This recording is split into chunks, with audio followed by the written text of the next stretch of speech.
Hi everybody, Jorge here, and today I want to talk about 4 functions of privilege. So this is the second episode of my series about privilege, and in the first video that was called Privilege and Intersectionality, we talked about the definition of privilege. We talked about why it's such a triggering word, why it's so hard to lead conversations about it. I also gave my own list of privilege, the list of those areas of unearned advantage that I have identified in my life so far, and that list is constantly growing. And I also talk about intersectionality. So, intersectionality is basically this understanding that we have random advantages and disadvantages in different areas of life, and it's important in order for us to practice empathy with other people and to be aware of the sources of our success in life. We need to not only understand separately our random advantages and our random disadvantages, but also understand how they overlap, how they interact, and how they inform our unique life experience that is different from everybody else. And in this video, I want to talk about 4 functions of privilege as 4 specific, very specific ways in which privilege shows up in our lives. And I think that it is very important to be aware of those 4 ways very specifically, because when we understand them, it becomes so much easier for us to spot privilege when it is here to sabotage our relationships, to sabotage, the way that we move through life, that we walk into our relationships, the way that we interact with other people, and also the way that our privilege sabotages our integrity. Because, this is one of the most hurtful aspects of privilege, that when we live with it and we are unaware of it and we don't practice any awareness about how privilege shows up in our lives, it absolutely moves us away from practicing our values. So it sabotages our integrity. And, just like the concept of privilege itself, these 4 functions of privilege are very easy to understand. So, let's just go in and explore them. So the first function of privilege is this. When I have privilege, I can afford to live without awareness about it. I can just assume that everybody has the same advantage as I have, and I can be absolutely oblivious to the fact that the kind of success I have in life, in my career, in my relationships, would not be possible without this random advantage that I have. And so, lack of, this is the most common function of privilege, lack of awareness about it. And, the scholar who introduced the concept of privilege, Peggy McIntosh, she basically wrote this first article about it that, went, if we use contemporary language, it went viral in late 90s. It was a very, the article that resonated a lot with social scientists at that time, and that basically made that concept go into social science, and after which it became very popular also in our common culture. So Peggy McIntosh, she wrote about white privilege as an invisible backpack, this kind of we walk through life with this invisible backpack of advantages that we are not aware about, in the foreground of our minds, but it is real, and it has in it authorities, opportunity, power, so many things that we carry with ourselves that have a lot of value, but we are unaware of them. And so this is true for any kind of privilege, or any kind of unearned advantage. When you live with it, you are by definition, you are by default unaware of it. And, I think that this function is in large part ego-driven, because we are our egos are comfortable when we can ascribe our successes in life exclusively to our efforts, and just not see how those successes were informed by those advantages that we were given that we haven't earned. And so this function of privilege has has a lot of practical significance, very clear practical significance, because since the majority of people live without awareness about their unearned advantages, when they are confronted by a story or by an experience of someone else, and this story or experience basically exposes that unearned advantage to them, then the go-to emotion, the default emotion that people feel is what? It's shame. Like people start feeling shame about having those unearned advantages. And this is basically very dangerous, and this is basically the reason why it's so hard to lead conversations about privilege, because shame, it never has positive outcomes, including behavioral outcomes, conversational outcomes. Like shame only drives denial, blame, rationalization, but it absolutely sabotages honest, constructive, real conversations, including conversations about social justice. So, and like this privilege shame, it's very different from privilege guilt. Because privilege shame is about who we are. Privilege guilt is about what we do. It's about our behaviors. It's about our choices. And so, privilege shame is when you, for example, you come to me and you confront me about my white privilege, and then I start feeling like I'm an oppressor, like I'm a bad person because I have this unearned advantage. Privilege guilt is absolutely different. Privilege guilt is about what I do. It's about the choices that I make. It's about the ways that I interact with people. And for example, here is the example of privilege guilt. When I stand for gender equality, like that, this is my value. But I'm in a male company, and someone in that company says a sexist joke that I don't find funny, but everybody laughs, and I laugh with the rest of the company because I want to fit in. Because I don't want to be this kind of disruptive person, an outlier, troublemaker. So I sort of, laugh at the joke that is not funny, that is diminishing and humiliating towards women. And so this is like, if after that I feel guilt because I did the wrong thing, and then again, I could do that thing because I am male, because I do have this privilege as the rest of those people had, then this is where I can have privilege guilt. And it is good. It is adaptive. Because when I have privilege guilt, I can change my behavior. I can align my behavior with who I am as a person. And so next time when a situation like that happens, I can, instead of laughing, I can say, Jesus, this is not funny. Dude, if you need to put down women in order to look cool, that's not cool, And of course I will be looked at, as if I'm basically rocking the boat, because I'm basically disrupting the system of patriarchy that we have in this society, in which it's sort of normalized to make such jokes about women, like grabbing them by the, what I mean.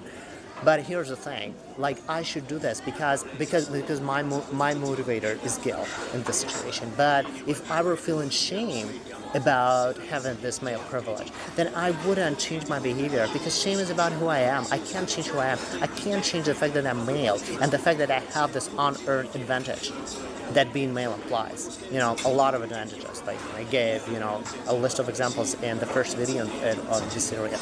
Or, another example of privilege guilt and why it's so good and adaptive can be if I were an Anglo and I worked in, for example, some big company that has, headquarters in New York, and I work in the HR department of this company, and then I see my other Anglo colleague in the same department skip over a job application because they see a traditional Hispanic name or a traditional African American name written at the top of this application. And so instead of calling attention to it, instead of asking dude, why are you doing this? I think it's so interesting. Why do you think you do that? Is it does it align with our values, with the values of our company? Instead of doing this, I can just let it slide. I can just pretend like I didn't see it, because I have, as an Anglo, I have privilege. My job application will never be treated like that because of my Anglo name. And if after this situation, after I basically just was silent and allowed it to happen and didn't intervene, I feel privilege guilt, that is good. Because next time I can intervene. Because guilt, it drives accountability. Guilt drives positive behavioral change. Guilt drives growing from our mistakes and doing better next time. And shame doesn't drive that at all. And so here's the thing, and here why it is important. Because while shame, it drives us to reinforce the systems of inequality and oppression. Because if I start feeling like I'm a bad person and I can't change who I am, then what I will do, I will deny, blame, and rationalize. And in this way, I will just reinforce and prop up the system. And if I feel privileged guilt, then I can about something that I did wrong, about some aspects of my behavior that were not right, then I can basically contribute to dismantling those systems. And the hard thing here is that there's no neutrality. How we go about our privilege in terms of race, class, gender, orientation, or any other aspect of inequality is we either prop up those systems because we have privilege, or we use our privilege and the power inherent in it to dismantle those systems. And this is an active process, it requires effort and commitment. And because propping those systems up, driven by shame, it doesn't take much work. Those systems are already built, they're already functioning. And so for me, to deny pay inequity, to deny glass ceilings, to deny, racism, to deny heterosexism, to deny anti-Muslim violence, it doesn't take much work. It's easy. But dismantling those systems takes a lot of work. And this is why I think guilt is adaptive, because guilt drives us towards that work. And shame is not adaptive at all. Shame is one of the biggest barriers to the acknowledgement of privilege and to the conversations about social justice. And so here is another reason why it's very important. Because when you, for example, are someone who doesn't have privilege, if you have disadvantage in some area of life, but you want to share your experience or tell your story to someone who does have privilege, then you have to be very careful and very thoughtful to not do it in a shaming way.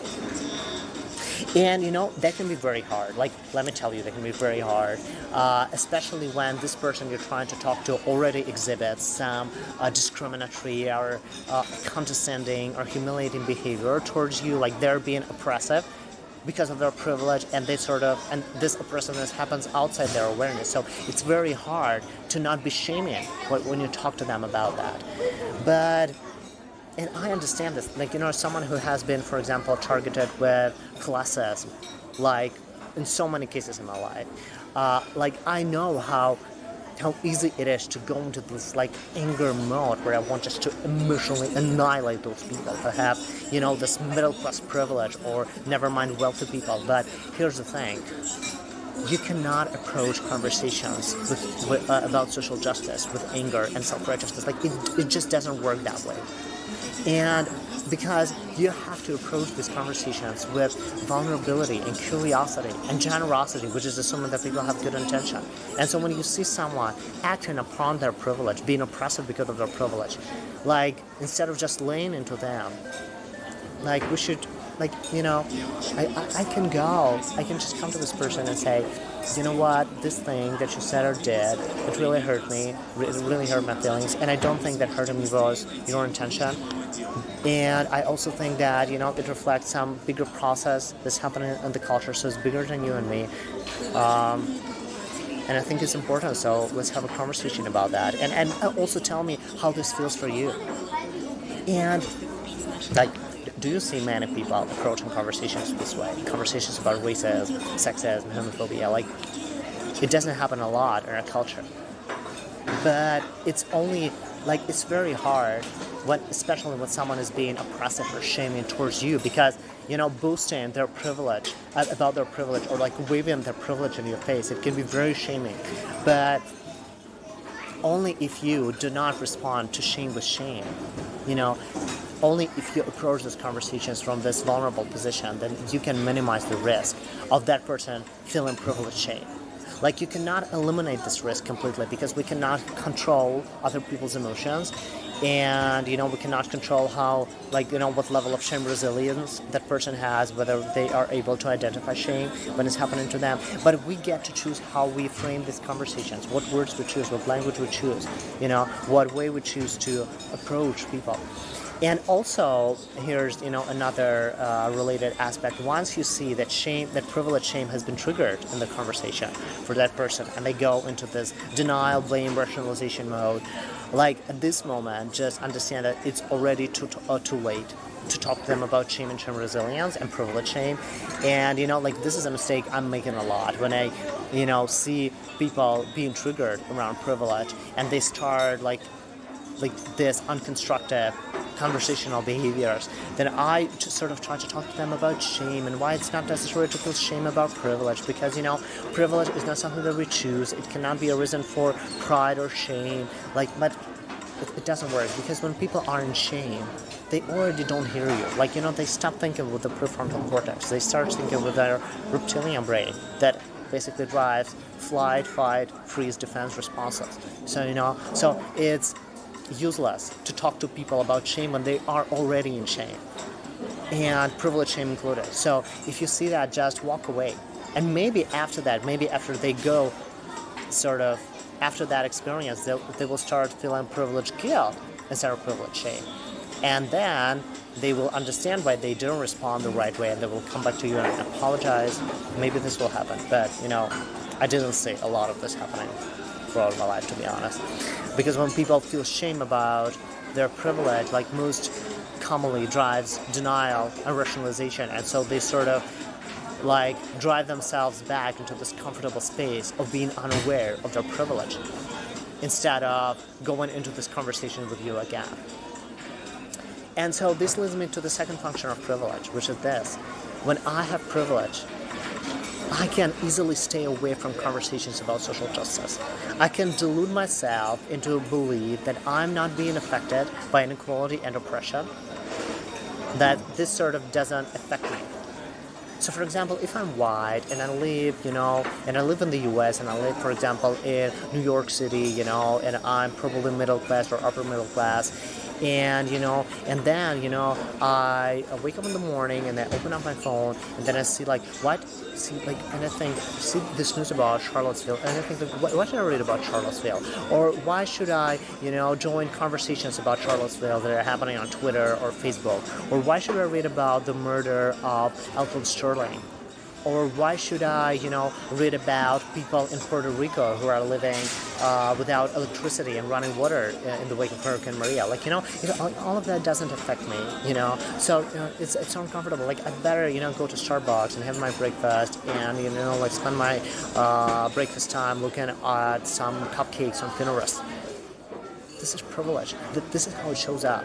Or another example is if I, for example, were a gay man living somewhere in Los Angeles, Miami, or some place, some Western country, some developed country, where I would be safe from homophobic violence, and then I would wake up in the morning and open up my phone and see this news about concentration camps that are built for gay men in Russia, where those gay men are being tortured and mutilated, and some of them murdered.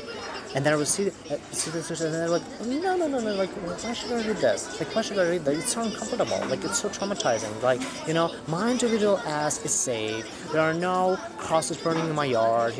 My house doesn't get set on fire when my neighborhood finds out that I'm gay. I don't get laid off, harassed, pulled over when, my colleagues see me with my same-sex partner. So why should I think about that? Why should I think about homophobia? Why should I think about heterosexism? Why should I think about homophobic violence? Why should I think those things that are happening in third world countries? I'd better go, get fake tan, and then I'll better go to the gym and then post the picture of my well-buffed body on Instagram, and then get some gay celebrities follow me, and lots of other gay men follow me.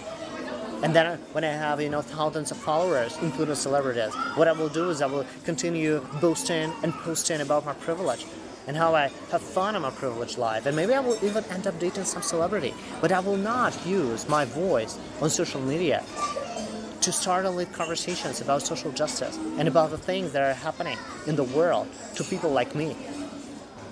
So that's the thing. And I have seen a lot of this, as someone who has been networking for a book that concerns homophobia and heterosexism with a lot of gay men who have privilege. Or, another example of this is if, for example, I'm a man, if I'm a man and I see these conversations about gender oppression, inequality, pay inequity, glass selling, then I can think, why should I talk about it? Why should I get involved with feminism, basically? I benefit from this. I benefit from this kind of inequality. And I'm sort of not affected by it. And, it's like it's bullshit because you know, any kind of inequality imposes a drag on our economic growth because any kind of inequality leads to the waste of human potential, be it racism, sexism, homophobia, classism, whatever it is. And so if you're a man, you're still affected by sexism because sexism makes our economy weaker. Just like racism, just like homophobia, there's plenty of evidence about that right now. So to not, like, this myth that we are not being affected is basically an excuse that is chicken shit and bullshit. We are being affected through, like, we as men, we are being affected by sexism in a different way than women are being affected by it, but we're still affected by it. So, you know, it's just not true. And if you're also a spiritual person, and what is spirituality? Spirituality is that deeply held belief that we as human beings are all connected to each other, inextricably connected to each other by a force greater than us, and that force is rooted in love and compassion, then, you know, you can't just pretend that the pain and trauma of those people that are different from you, quote unquote, is not your pain. You cannot say, like, you know, like, the pain of the Syrian refugee on the other side of the globe is not my pain. Like, I'm not affected. The pain of this gay man in Russia who is being tortured in a concentration camp is not my pain. The pain of that black woman who's being sexually abused somewhere in Midland America is not my pain. The pain of those kids that are being separated from their parents at the borders following the order from this administration is not my pain. Like, it's your pain too, because we cannot forget and sever our connection to each other. And we can try, like, you know, we can try to forget about it, but we cannot sever it, we cannot eliminate it, we cannot erase it. And so every time we choose to turn our backs on the pain and trauma of people that are, like, different from us, we diminish our own humanity just as much as we diminish theirs. And you know, I also find that this sort of avoidance or resistance for privileged people to have conversations about social justice comes a lot from our common cultural trend to fit in, to not rock the boat. And this is especially visible in corporate setting and in church, you know. And, you know, for example, when I talk to my you know, to my friends about homophobia, heterosexism, like all this knowledge that I have from the research I did for the book, and they're like, Jorge, but why are you talking to us? You know, we're all straight, like, you know, you'd better talk to gay people and give them empathy around their trauma. And I'm like, no. I should talk to you guys in the first place, because it is straight people who created the systems of oppression that are oppressing LGBT people. Like, you know, like, it's straight people who created the system of oppression and inequality. And even though, and, you know, it is the responsibility of straight people to build a table and invite society for the conversation. And so, of course, gay people should be invited to this table to share their experiences of trauma and oppression. But it is straight people who should build this table and who have the responsibility to lead these conversations. And it's not how it's happening in society, but it should be happening that way. And I think that, like, this has to do so much with our sort of avoidance to make folks like us uncomfortable, because we have this privilege, they also have this privilege, so, you know, it's better not to go into this political divisive conversations, but we have to, because if social justice is our value, then we cannot not talk about it, because it's happening, like, it's real. Another barrier here is what? It is the third function of privilege, which is this. The third function of privilege is, if I have privilege, I can naturalize and rationalize inequality and oppression, and I can easily get away with that. So when I'm straight, for example, I can say, well, nature or God designed it so that only a man and a woman can have kids. So same-sex couples, even if we recognize their right to marry, should be childless. God made these immutable laws. Like, bullshit, you know? Like, as a fertility doctor, I can tell you that there are far too many straight couples that cannot have kids without some interventions, without some treatments. And we do spend money on the treatments. And so we do not deny them the right to have kids because sort of God designed it for them that way, that they're infertile, that they can't have kids naturally. But we change this for them. And so, why can't we change it the same way for LGBT people? Why do we discriminate against them when it comes to the right to have their kids, including their biological kids? This is bullshit. And and it's sort of easy to call bullshit on that, but it's also easy to say this bullshit when you have privilege, when you are straight.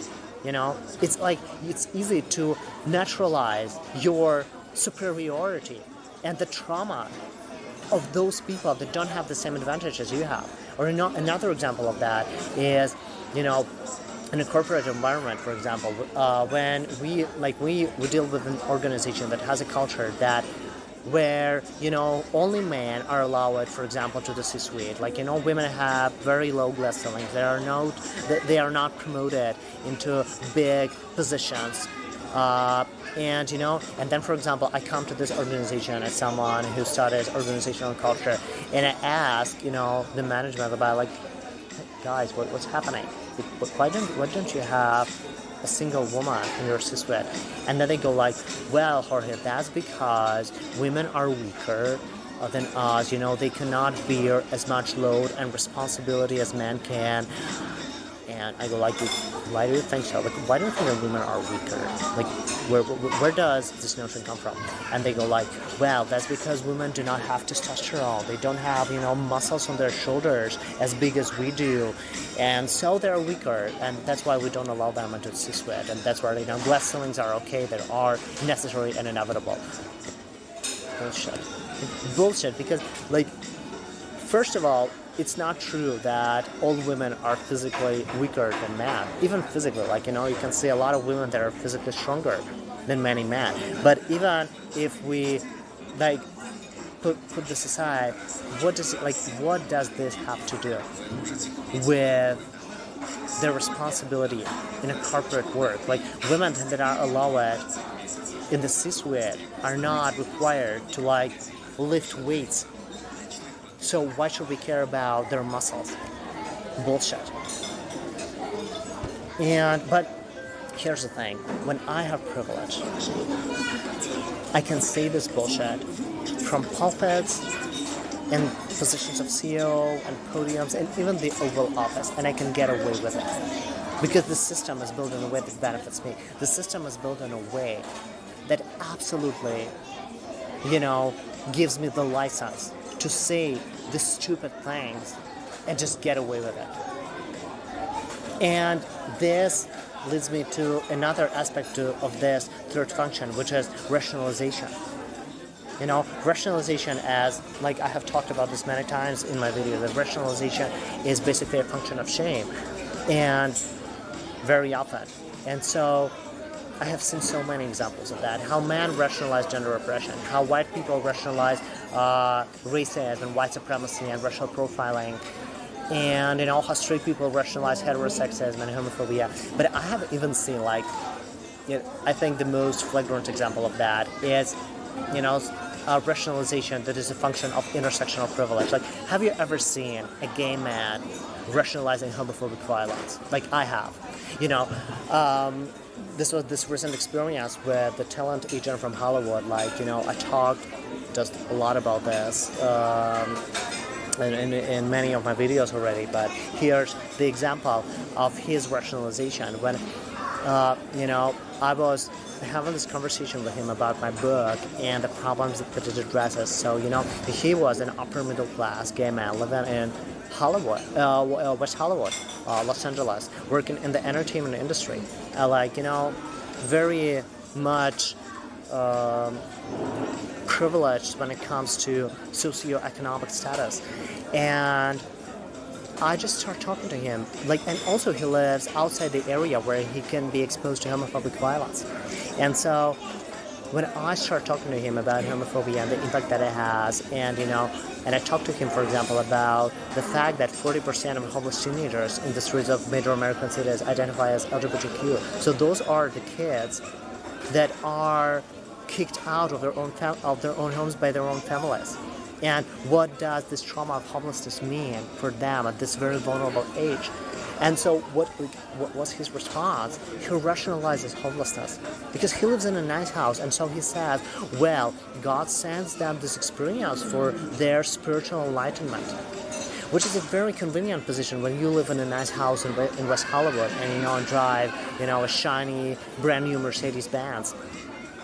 And when I talked to him about homophobic violence happening in Russia, about those concentration camps for gay men, and about the fact that those gay men get into those concentration camps after using dating apps, basically. The thing that, Western gay men are so familiar with. And then he goes like, well, but we should accept those police officers who work at those concentration camps and their beliefs. But he basically rationalizes people perpetrating violence on people like himself, And when you have, here's the thing, when he, technically he's also gay. Technically he's also sort of targeted with homophobia, but he's not, because his intersectional privilege, his place of residence, his money, his status, gives him protection from being exposed to this trauma. And so this is the third function of privilege, that when you have privilege, then you can easily rationalize trauma happening to people who don't have the same unearned advantages as you do, for no fault of their own. And this rationalization can become just outright absurd, like in this case. But he does this because he feels like he can get away with it. Because he doesn't say this on, in some public space. He doesn't say this in an interview on TV. He doesn't say this on his podcast. He doesn't say this on, his Instagram page, because then people will hold him accountable. But he says this to me as someone who lives in Russia. He says this to me because he knows that this is a private conversation. It's not being recorded. And so he can easily get away with rationalizing violence. And because, he's an upper middle class person living in Hollywood, and I'm asking for his help with my work. And I am this disadvantaged, poor person in Russia who doesn't have a penny in his pocket, and who doesn't have connections, who doesn't have anything, who's still not able to get my work out there, no matter how much value this work has. And so he feels his privilege, and he feels his power over that is inherent in that privilege. And that's why he can say those things in my face and get away with it. And the fourth function of privilege, it is for folks like me. It is especially, I think that this is why it's especially dangerous, because it is for those folks who are into social science, who, love to analyze things and to sort of grow critical awareness about social justice. And here it goes, the fourth function of privilege. When I have privilege and I owned some major aspects of it, like I'm white, like I am male, like Christian, and so on. Like when I have owned some aspects of my privilege, then I can assume that I already know everything I need to know about my unearned advantages, that I don't have any other unearned advantages than those that I have already identified. And this is most dangerous, because at this moment when I assume that I already know enough, I stop paying attention to what's happening. I stopped listening to other people's stories and seeing their lived experiences and believing their lived experiences. Because here is the thing that I think is hard to understand, but it is real. There's no such thing as knowing enough about your privilege. Exploring your privilege is a lifetime of learning. It can never stop. And that list of my privilege that I identified and talked about in the previous video, that list is constantly growing, because I know that the first function of privilege is that when I have it, I'm unaware of it. And so what that means is that once I identified some aspects of it, I still live in blissful ignorance about other unearned advantages that I have. And so there's no way for me to learn about those advantages if I don't pay attention, if I don't listen to people's stories, if I don't notice injustice happening around me. But here's the thing, why it's so hard, why so many people stop exploring their privilege and growing awareness about it once they identify some major aspects of it. Because exploring your privilege is an active process. It's not something that can happen in the background. It's an active process that requires vigilance, focus, effort, vulnerability, curiosity. And sure as hell, it takes a lot of your emotional bandwidth. It's not fun, fast, and easy. But what it specifically looks like is you listen to people's stories. Like, you listen to people's stories and you believe people's stories the way they tell them to you. For example, when a friend comes to me and he says that he feels body shame because he's going bald and he is in his 20s, he's like 5 years younger than me, and he's almost completely bald by now. And then I understand that having a hair on my head, it also constitutes unearned advantage. So I sort of won the genetic lottery, unlike he did. And let me tell you, this is especially visible in Russia because in this country, few men have thick hair, and I myself don't have very thick hair. I also struggled a lot with hair loss. I had hair transplant surgery, but I still realize that my hair problem is not nearly as severe as my friend's problem. And so when he comes to me and he tells me about that I can add having hair on my head to the list of my unearned advantages. And yes, it is an advantage. Because we do have this notion about what an attractive male looks like. Like today we have it. Which is, tall, tanned, buffed, hairy. And, it's it would be easy for me to say oh, come on, don't worry about this. You are so handsome. You're taller than me. You're more buff than me. So, it doesn't really make much of a difference that you're going bald. But this is not true. It does make a difference. And I can empathize with the shame and scarcity that he feels about that. Because we live in this culture that has these notions about what's attractive, what's not attractive. And so he's feeling shame. And I can understand that. And I can understand this just like he can understand me when I tell him that I'm feeling shame about being short, about being, shorter than average. So this is how you grow awareness about your privilege. You listen to people's stories and you believe their stories, the way they tell them to you, instead of trivializing the stories, instead of, denying people's feelings and denying their experiences and invalidating those experiences and pretending they make it all up. And especially here's the thing, in order to grow awareness about your privilege, you should in the first place seek to listen to the stories of people that are visibly different from you, that come from different cultures, different religions, different social backgrounds, any major aspects of inequality. And when you listen to those stories, please also don't be afraid to ask questions.